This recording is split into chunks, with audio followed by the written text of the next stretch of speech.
जानकारी आपको दे दें, आपको बता दें कि आज कांग्रेस प्रदर्शन करेगी। आईटी की कार्रवाई के खिलाफ कांग्रेस का यह प्रदर्शन होना है। कांग्रेस और युवा कांग्रेस के खाते सीज करने के खिलाफ यह प्रदर्शन और जयपुर सहित जिलों में धरना प्रदर्शन आज कांग्रेस करेगी।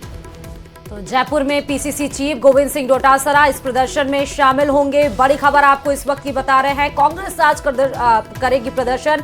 खातों को सीज के एवज में ये कांग्रेस का बड़ा हल्ला बोल बीजेपी के खिलाफ माना जा रहा है, क्योंकि कांग्रेस ऑलरेडी बहुत ईडी, सीबीआई और इनकम टैक्स को लेकर बीजेपी पर अग्रसर है, हमलावर है। लोकसभा चुनाव भी और उसको लेकर भी बीजेपी के ऊपर यह कटाक्ष कांग्रेस की तरफ से किया जा रहा है कि बीजेपी इसके जरिए प्रेशर क्रिएट करने की कोशिश कर रही है। और अब जब कई सारे नेताओं के खाते सीज हो गए हैं तो इसके एवज में आज कांग्रेस का हल्ला बोल बीजेपी के खिलाफ।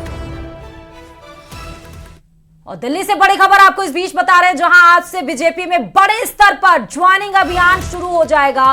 कई दलों के बड़े नेता बीजेपी में शामिल होंगे, चाहे वो समाजवादी पार्टी के हो, बहुजन समाज पार्टी के हो, कांग्रेस के हो या फिर दक्षिण भारत की बात कर लीजिए। कई दलों के नेता आज बीजेपी के संपर्क में है।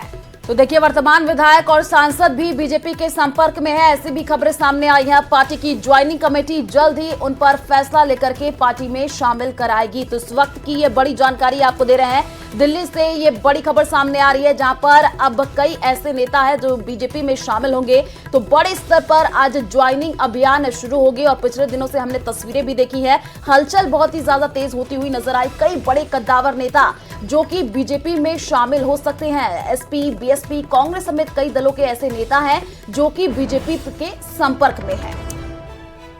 तो आपको बता दें, बड़ी खबर, आज से बीजेपी में बड़े स्तर पर ज्वाइनिंग अभियान शुरू होगा। बीजेपी का टारगेट इस बार लोकसभा 2024 के लिए एनडीए 400 प्लस और वहीं बीजेपी 370 के लिए। उसके क्रम में ही बीजेपी आगे बढ़ते हुए, अपने कुनबे को आगे बढ़ाते हुए अपने परिवार को आगे बढ़ा रही है। चाहे विचारधारा किसी भी पार्टी के नेताओं की हो अलग, लेकिन जो थोड़ी बहुत भी विचारधारा रखते हैं उन सबको सम्मिलित करने के लिए बड़े स्तर पर बीजेपी में ज्वाइनिंग प्रक्रिया शुरू होगी। और इस क्रम में राजस्थान की अगर बात करें तो कल रात ही गृह मंत्री अमित शाह के आवास पर 1.5 घंटे करीब मुख्यमंत्री भजनलाल शर्मा की मुलाकात हुई और उसके बाद से सियासी हलचल अब तेज हो चुकी है। चाहे वो राजस्थान की बात कर लीजिए, उत्तर प्रदेश की बात कर लीजिए, दक्षिण भारत की बात कर लीजिए, पूरे भारत में कहीं की भी बात कर लीजिए, किसी भी पार्टी की जो बीजेपी को ज्वाइन करना चाहते हैं।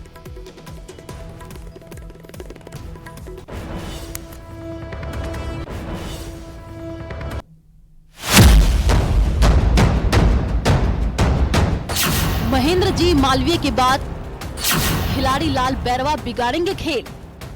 कांग्रेस में जो पुराने